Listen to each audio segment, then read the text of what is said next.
Hello, you can call me Snow. It's spooky season, so I wanted to take advantage of It's spooky season, so I wanted to share some of my world building stuff from my world building project, Breaking the Moon. Necromancy is a staple in fantasy worlds all around the world, and for a good reason.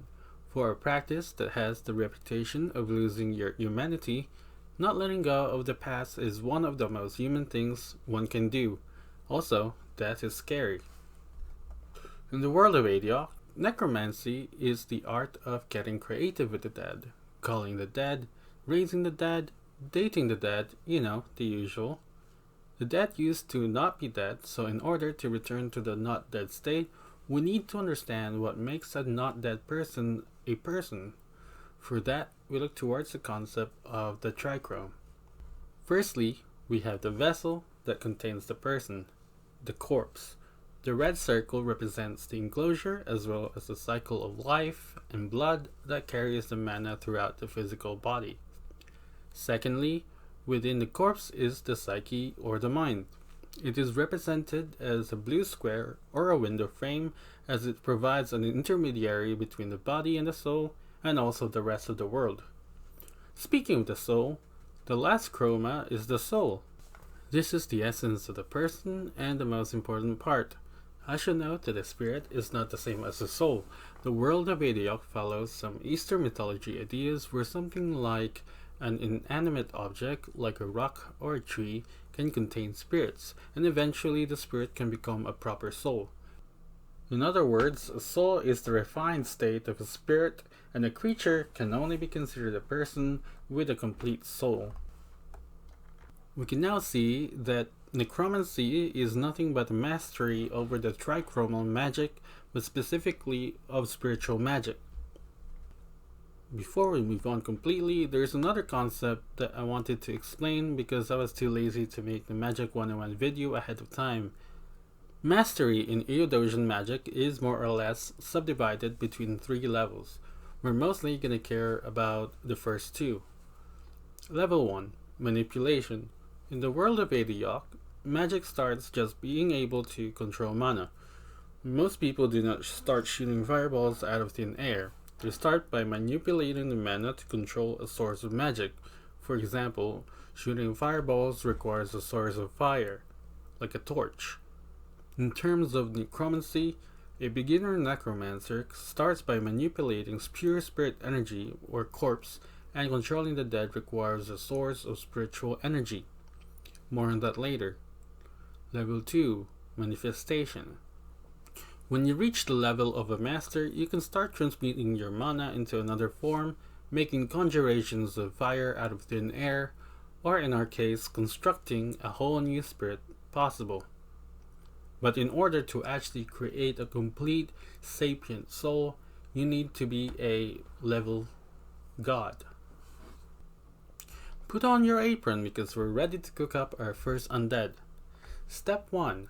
Find a source of spiritual energy. Battlefield leftovers and cemetery tend to be hotspots for the dead. The quality as well as attributes like emotional residues as well as past life experiences can affect the end product, so shop wisely. Step 2. Collect the spirits and souls into a soul-catching lantern. For manipulation stage necromancers, a lantern provides a way to store spiritual energy. Lanterns can also come in different shapes like an urn or a sacrificial dagger. Just get something to hold the spirits for later. Step 3. Subjugate the spirit to do your bidding. Necromancy can be a battle of willpower between the necromancer and the undead. Controlling a more refined spirit will be harder than a pure corpse. If dealing with a spirit with more willpower than you, don't. But if you can try forcibly deteriorating the soul into a less refined state, but you lose the advantages in the process. This process, of course, is a battle of willpower itself.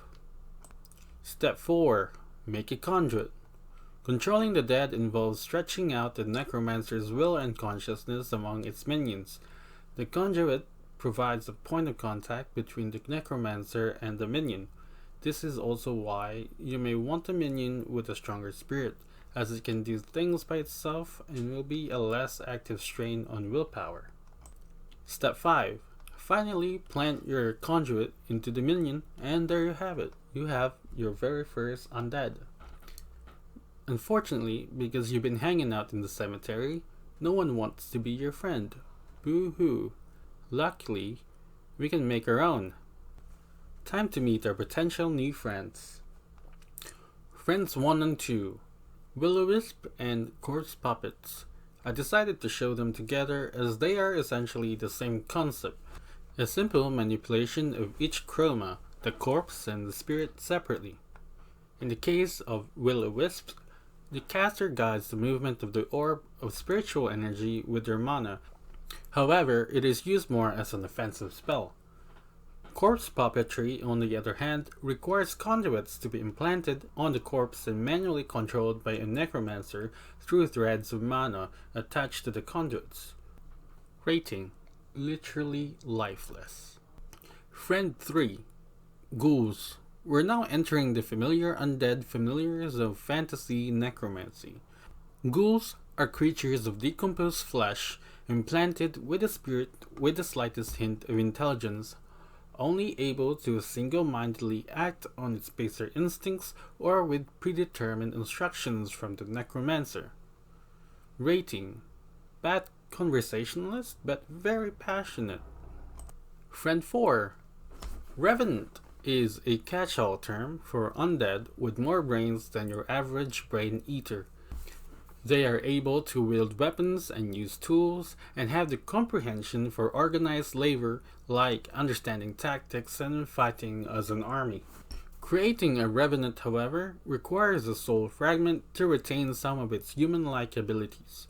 This is when shopping for the right soul comes in, as past experience of the spirit soul can affect the outcome. For example, if you want an army of undead, you don't go to a nursing home, you go to a battlefield filled with battle-hardened spirits. Rating: good enough and won't talk back. Recommend. Friend 5. Liches are bitches. As they have a complete soul, liches can retain their ability to do magic, as well as past personality and experiences, meaning controlling a lich requires you to actively suppress the freedom of a fully conscious being, which is hard. As such, it is seen more as a method to achieve partial immortality, but controlling one would be quite a great asset. Rating: lean, mean, and sassy, but strong as fuck. Friend 6. We've been mostly talking about physical undead minions, but the undead can also come in pure spiritual form, like the Will-O-Wisp, but better. In practice, the effectiveness of magic in general comes from understanding the core idea of the spell, and a clear mental picture helps. Thus, although formless, specters are given forms familiar to the necromancer, like that of a human. This also means that it takes more concentration to keep a cohesive spectre form than simply putting a spirit in a physical body. Due to their nature, physical limitations like barriers and gravity are not a hindrance to specters, so that's a plus. Rating: really hot, but that might just be the spiritual energy burning your skin. Before I end this video, I wanted to mention a couple of concepts that comes with the practice of necromancy. Despite how bad it may sound, one can look at undead minions as tools, and like normal weapons, a necromancer can modify its own undead, mixing and matching different body parts to optimize for a specific purpose, creating chimeras. However, if the parts are too widely different, this can lead to a spirit decohesion. It means that the spirit controlling the corpse cannot understand how to operate its body. It's like expecting a human soul to be able to operate the body of a bird or a dragon. It will have a hard time. When you create a chimera, you essentially create a new creature of sorts. Similar to specters, the process of chimerification can also be applied to spirits and souls, creating a new soul from fragments of different souls, but again can lead to decohesion. And last but definitely not the least is the holy grail of necromancy, resurrection, and true immortality. What do I mean by that? By true resurrection and immortality, I mean complete reconstruction with the corpse, the psyche, and the soul, and not a mere substitution like a lich. I wanted to dedicate a whole video to the path of immortality, but just to say that achieving true immortality is linked with the path of divinity. If you can turn yourself into an immortal, you can give life to others as well, more or less. But that's a story for another time. Well, that wraps up this video. Thanks for sticking around. Like and subscribe if you liked the video, and if not, still like and subscribe. And hopefully I will get better over time. Thanks for watching, and hope you had a good Halloween.